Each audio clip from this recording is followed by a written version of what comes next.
नमस्कार मित्रांनो, तुमचे स्वागत आहे श्री स्वामी समर्थ.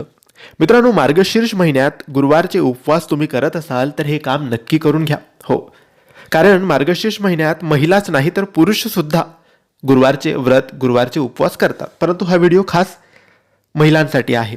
म्हणजे जर महिलांनी गुरुवारचे व्रत केले असतील, 5 गुरुवार यावर्षी आहेत आणि 5व्या गुरुवारी उद्यापन महिला करत असतात. विवाहित महिलांना घरी बोलावून त्यांची ओटी भरून त्यांना वाण देऊन त्यांचे उद्यापन समाप्त होते.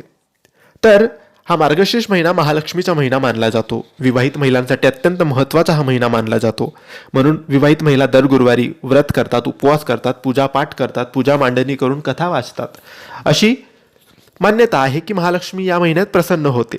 परंतु मार्गशीर्ष महिन्यात जर तुम्ही गुरुवारचे उपवास, गुरुवारचे व्रत केले असेल, गुरुवारची पूजा करत असाल तर हे काम तुम्ही कोणत्याही गुरुवारी करा.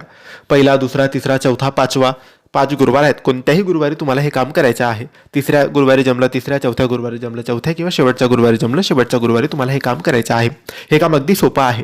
तुम्हाला फक्त 1 किंवा एकापेक्षा जास्त, मग तुम्ही 1 किंवा 5 किंवा 9 किंवा 11 अशा कुमारिका मुलींना घरी बोलवायचं आहे. कुमारिका मुली, लहान मुलींना घरी बोलवायचं आहे. 1 मुलीला बोलवलं तरी चालेल आणि तिला तुम्ही जेवण द्यायचं आहे. म्हणजे अन्नदान करायचं, काहीतरी गोडधोड जेवण करायचं आणि त्या मुलींना खाऊ घालायचं, पोटभर खाऊ घालायचं.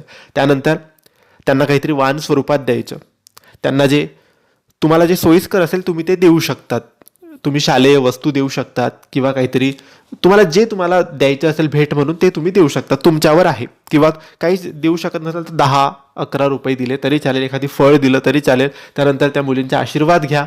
बस तुम्हाला एवढं करायचं आहे. आणि तुमच्या घरातलीच कुमारिका असेल तर तुम्ही तिची पूजन करा, तिला काहीतरी गोडधोड खाऊ घाला, तिचा आशीर्वाद घ्या, तिला काहीतरी भेट दिलं तरी चालेल. बाहेरून 1-2 मुली बोलवल्या तरी चालेल, 1 मुलगी बोलवली तरी चालेल, किंवा एकापेक्षा जास्त तुम्ही करू शकत असाल तर नक्की करावं. पण कोणत्याही गुरुवारी, मार्गशीर्षच्या कोणत्याही गुरुवारी कुमारिका पूजन नक्की करून घ्या.